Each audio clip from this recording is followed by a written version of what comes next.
पत्रकार साथीहरू, नेपाल सरकार मन्त्री परिषदको 2082 मङ्सिर 22 गतेको बैठकका मुख्य निर्णयहरू यस प्रकार रहेका छन्।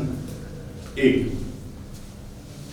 आर्थिक वर्ष 2082-83 को लागि कृषकले उत्पादन गरेको उखुको न्यूनतम खरिद मूल्य प्रति क्विन्टल 620 रुपैयाँ निर्धारण गर्ने र अनुदान रकम प्रति क्विन्टल 70 रुपैयाँ कायम गर्ने निर्णय भएको छ।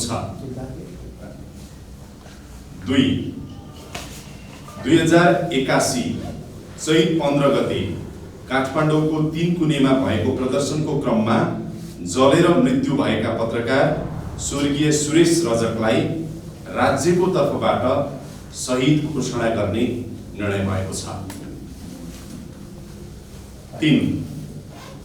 सम्पत 2082 साल भदौ 23 र 24 गतेको जेनजी प्रदर्शन तथा आन्दोलनमा घाइते तथा अपाङ्ग भएका व्यक्तिलाई राहत सहायता उपलब्ध गराउने सम्बन्धी कार्यविधि 2082 स्वीकृत गर्ने निर्णय भएको छ। 4.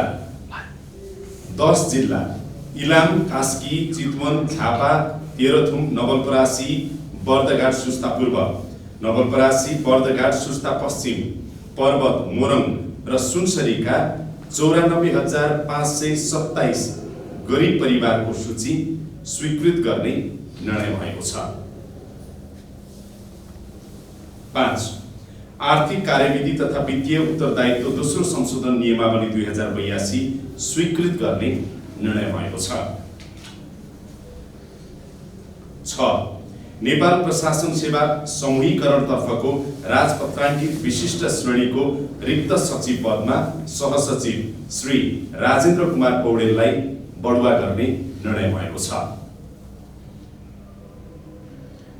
7. जेनजी घाइतेहरूको शिक्षा, स्वास्थ्य तथा रोजगारीको सम्बन्धमा आवश्यक व्यवस्था मिलाउने निर्णय भएको छ। अन्य बाँकी निर्णयहरू यहाँहरूलाई हामी सञ्चार मन्त्रालयको नियमित प्रेस ब्रिफिङमा उपलब्ध गराउनेछौँ। धेरै धन्यवाद। Thank you.